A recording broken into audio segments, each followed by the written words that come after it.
Good morning, this is Sandy from Talk of Thailand. This morning's video is a continuation of the series of videos I've been doing recently about my wife trying to get some economic independence in our relationship, and I'll be talking about that firstly this morning in my first video. Here's the good lady concerned,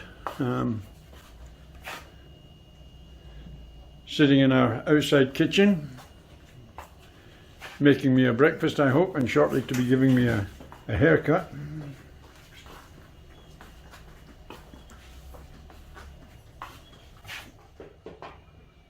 So, as I say, today's video is about a continuation of the last couple of videos I made. My wife trying to establish an independent income of some sort away from me, and to date we've had two failed businesses. The first one was a taxi business that we attempted to do, and then the second one was a shop, a Thai type shop that we thought was going to do very well. Indeed, that was probably a lot of my mistake as well, because I didn't really understand the Thai spending power, or how they actually went about using their disposable income. And we bought a big shop, even though the rent was at a very good rate. We spent a lot of money in fitting it out and doing it up, etc., and buying in stock, and we established very quickly that it was never ever going to pay its way. So after about 6 months operation, we shut that down. So the next step in the direction of trying to establish this income for my wife, she decided that no more business ventures just now. She was going to go and get a job. Now that contains some serious information about working here in Thailand, even for Thai people, the limitations of it, and the kind of structure behind it, and I think you will find it shocking, actually. So please keep watching, and I'll tell you more about it very shortly. Thank you.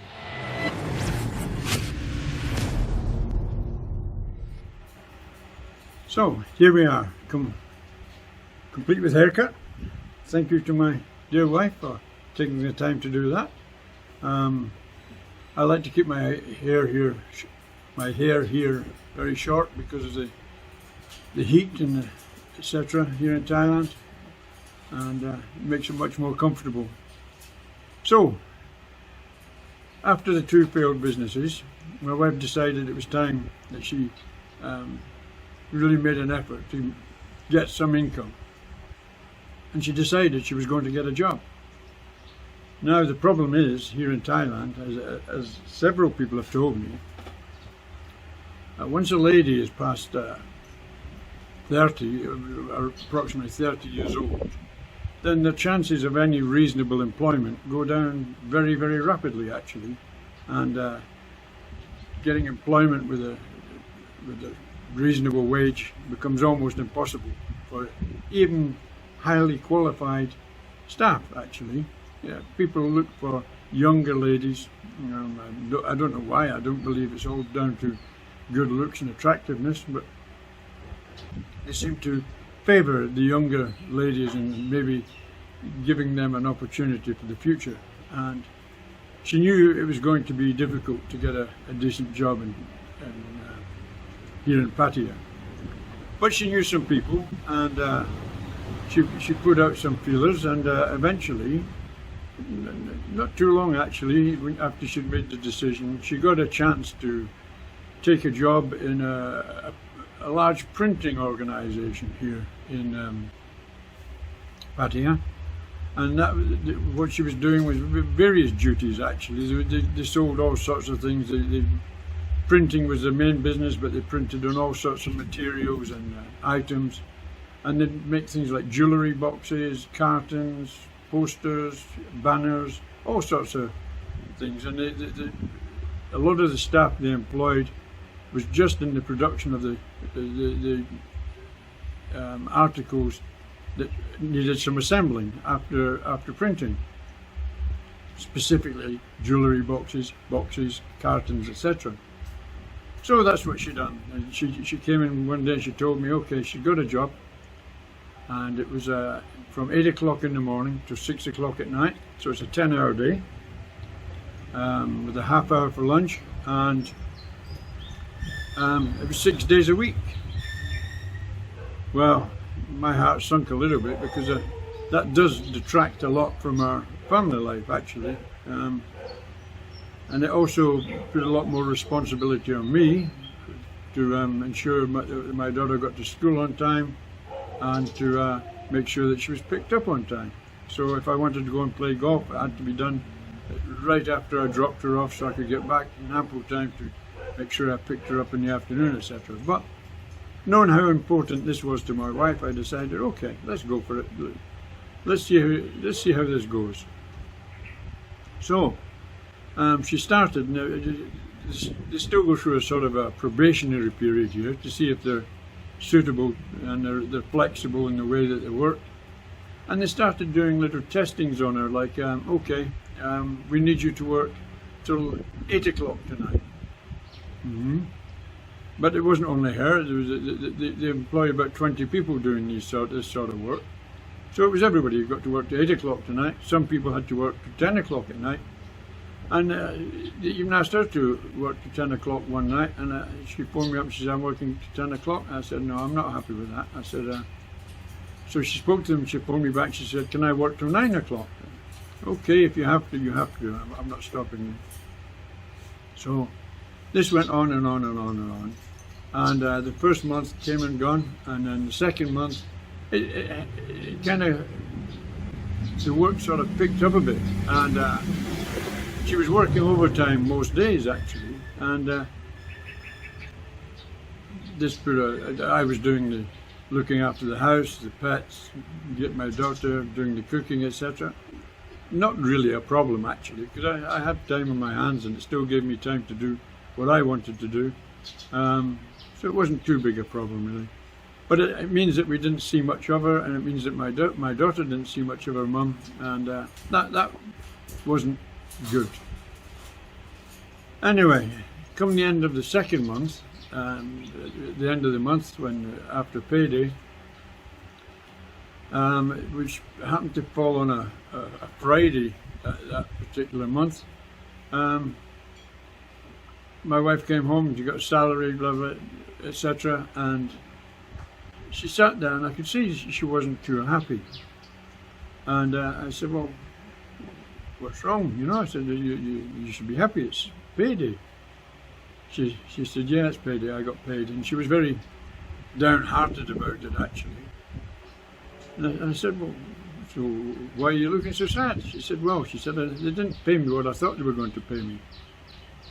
Well, I'd never really questioned the terms and conditions under what she was working. I didn't want to seem to be interfering and guiding her in the wrong direction or the right direction, or whatever. I was letting her get on with making this jump into employment. And then she told me that her daily salary for a 10-hour day was 260 bahts, 26 bahts an hour, which worked out at just over 50 pence an hour in UK money, about 75 cents in a US dollar. Terrible, actually, very terrible. And 6 day a week, 8 in the morning to 10 o'clock, to 6 o'clock at night. Yeah, long hours, small money. I could understand her chagrin there, but she knew that before she started the job, so why did she expect more? And then I found out the worst part of it is that when the day job came to an end and they asked her to work overtime, overtime wasn't paid for at all. Not one baht for overtime. What they did was, they then made it piecework. So everything that you produced, you got paid for, typically 1 baht. Now, when they were putting jewellery boxes together, which was one of the biggest things that they were busy at that time, these jewellery boxes took a lot of manipulation to get them into shape and then fit the inserts, etc. And it could take 5 or 6 minutes a box, and to get 10 boxes produced in an hour was good, but it was one batter box. And they're working through, they asked some of these people to work to 1 o'clock in the morning for 10 bats an hour, 20 pence UK money an hour, working overtime late at night. Hey, that is taking the piss big style. And when she told me this, sitting round the dining table that you saw earlier, I couldn't believe it, actually. And firstly, I became annoyed at her, because why did she do that? I don't think she fully understood, and she thought maybe it would get better, and it suddenly hit home that all these hours that she was away to get what she was getting, hey, that sort of money I'd give her anyway. If that's what she needs to live on, that small amount of money, hey, I'm not going to have my wife spending all that time, all those hours away from the family to earn these peanuts that they were paying. So she was supposed to go into work on Saturday night.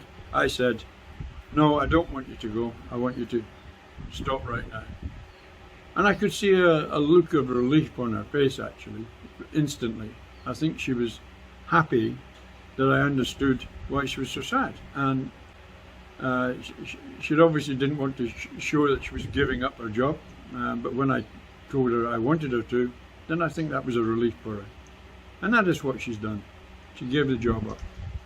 It's we see a lot of people there. In fact, some of my wife's relations still work with that company, actually. They're forced to. They've got no other options. There is no other options for them, and they're on these very pathetic wages. One girl who lives with my wife's sister-in-law, she does these at 11 o'clock at night, 1 o'clock in the morning overtimes for pathetic little money. But because she's forced to, it's the only job she can get. She needs the money, the family needs the money, and even though it's a small amount, it lets them survive. So I understand that there are many companies around that do very similar. They are actually operating below the government's minimum wage policy, which I don't really know what it is, but I think it's somewhere around 300 to 350 bahts a day, which is more than they were paying, and overtime, etc. should be paid. But these companies don't care. They can get labour. If you don't like it, leave. There's a queue standing at the door waiting to start. They don't mind. Pathetic, terrible, lots of adjectives that I can think of to describe the way I feel about companies like this. Anyway, that was the end of the job, and that was the end of the criteria. That was the end of that particular project to start earning an income that was separate from the money that I have. So that's the video, and just to give you an insight of where I'm going from here, actually, is it was important to share this experience of my retirement and what we were trying to achieve earlier, because we've now embarked upon a much bigger project. And I realise in myself that I'm no youngster. My wife's 40 years old. We've got a young daughter. If and when something happens to me, which it will, I want my wife to have some sort of future. And I think now, if I get involved and I work with her, and we now have sat down and we've talked about a plan, it's important that I get this YouTube thing going better, and I'll explain that in the next video. And it's important that we'll actually get our website up and running better. and that's being the next video also. So I'm going to be making that video hopefully later today, and we may go down and get some food somewhere on the beach or something like that shortly, and I'll make the video there. But for now, thank you for watching this, and if you've enjoyed it and you like it and you like listening to me rambling on, then please subscribe. It's appreciated, very appreciated, by the way. Ring the bell, do all these things that they ask you to do, please, and I will be a very happy person. We will be a very happy family if you can do that, actually. Thank you again, and number one important is please take care and stay safe. Thank you for watching. Bye for now. Bye.